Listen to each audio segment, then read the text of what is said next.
Selamat pagi, Shalom, Bapak Ibu Saudara-saudara yang dikasihi oleh Tuhan Yesus Kristus. Jumpa kembali bersama saya Pendeta Eka di dalam renungan firman Tuhan pada hari ini, Rabu 3 November 2021. Sukacita dan damai sejahtera dari Tuhan Yesus Kristus kiranya menyertai kehidupan kita, yang pastinya mendatangkan kebahagiaan buat kita sekalian. Puji nama Tuhan. Sampai pada pembacaan kita hari ini, Nehemia pasal yang ke-8. Firman Tuhan memberkati kita sekalian. Baik, sebelum kita merenungkan bagian ini, kita akan berdoa.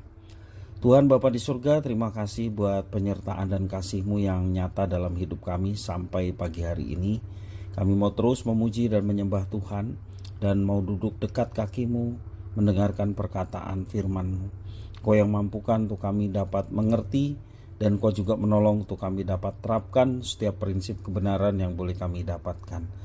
Terpujilah nama-Mu Bapa, demi nama Tuhan Yesus kami berdoa. Amin. Bapak Ibu Saudara-saudara, di dalam pasal yang ke-8 ini, kehidupan baru umat Israel telah dimulai ya, di Yerusalem, di mana kota ini dibangun kembali. Kerinduan Ezra dan Nehemia bersama dengan umat Allah yang mau hidup tunduk dalam ketaatan kepada Tuhan. Akhirnya Tuhan memberkati dibangunnya kembali kota Yerusalem dan juga bait Allah. Bersama dengan Ezra, Nehemia, mereka bersama-sama mengajarkan Taurat Tuhan kepada orang Israel yang bersuka cita oleh karena kembali dapat menempati tanah leluhur mereka, tanah pusaka, demikian juga tanah perjanjian, yakni Yerusalem. Nah, mereka diperintahkan untuk menjalani kehidupan sesuai dengan Taurat Tuhan, karena bersama dengan Tuhan mereka memiliki pengharapan dan kebahagiaan tentu saja. Taurat Tuhan menjadi suatu keharusan karena mereka telah lama tidak melakukan kewajiban sebagai umat Allah. Salah satu tradisi Taurat Tuhan yang mereka lakukan adalah merayakan Hari Raya Pondok Daun. Perintah untuk merayakan Hari Raya Pondok Daun itu tertulis dalam Ulangan pasal 6 ayat 13 sampai 15. Mereka lakukan ya beserta aturan-aturannya selama 7 hari. Bapak Ibu Saudara-saudara yang dikasihi oleh Tuhan, pada bulan ke-7 orang-orang Yahudi menetap di kota Yerusalem. Mereka berkumpul dan Ezra membacakan kitab Taurat Musa di depan umat. Bersama Nehemia, ia mengajarkan pada umat Yahudi tentang tatanan hidup sesuai dengan Taurat Tuhan. Apa yang mereka alami, saya bacakan di dalam ayat yang ke-10 sampai yang ke-11. Demikian firman Tuhan. Lalu Nehemia, yakni kepala daerah itu, dan Imam Ezra, ahli Taurat itu, dan orang-orang Lewi yang mengajar orang-orang itu berkata kepada mereka semuanya, hari ini adalah kudus bagi Tuhan Allahmu.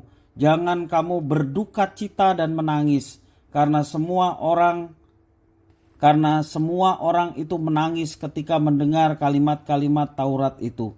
Lalu berkatalah ia kepada mereka, pergilah kamu, makanlah sedap-sedapan dan minumlah minuman manis, dan kirimlah sebagian kepada mereka yang tidak sedia apa-apa.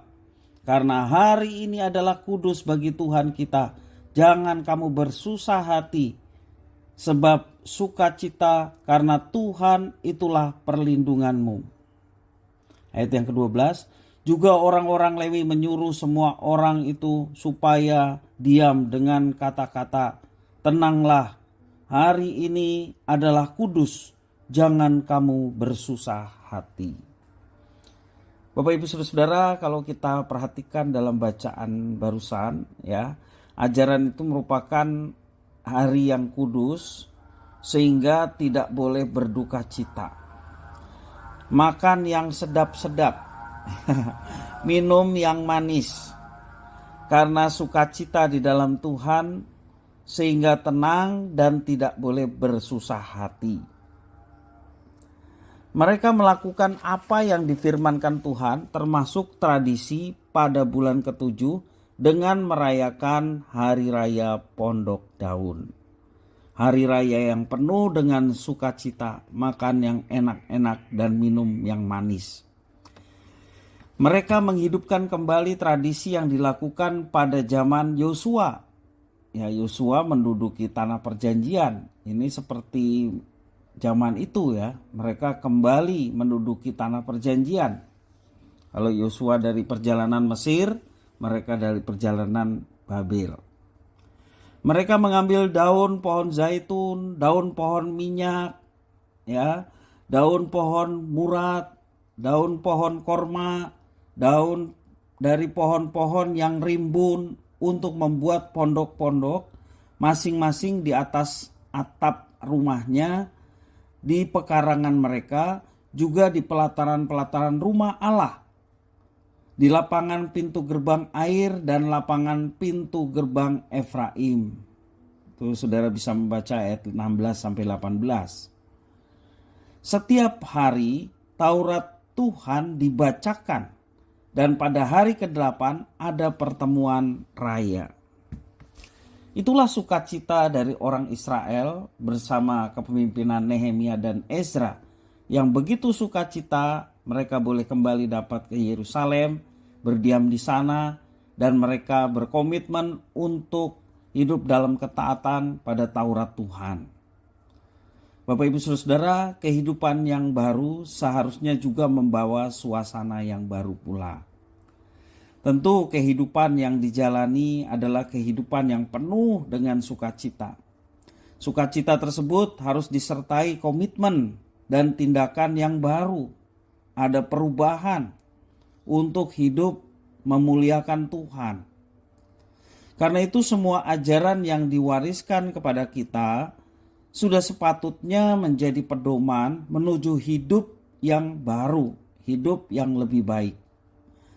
Demikian halnya saat kita hidup baru dalam kuasa Tuhan untuk menjadi terang, demikian juga menjadi garam.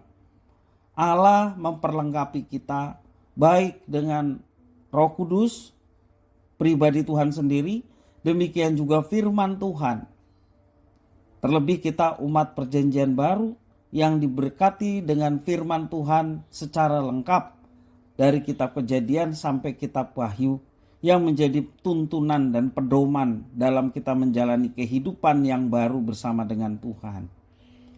Marilah kita hidup seturut dengan rencana dan kehendak Tuhan, dan senantiasa belajar untuk senantiasa bersukacita di dalam Tuhan, karena hal itulah yang dikehendaki oleh Tuhan.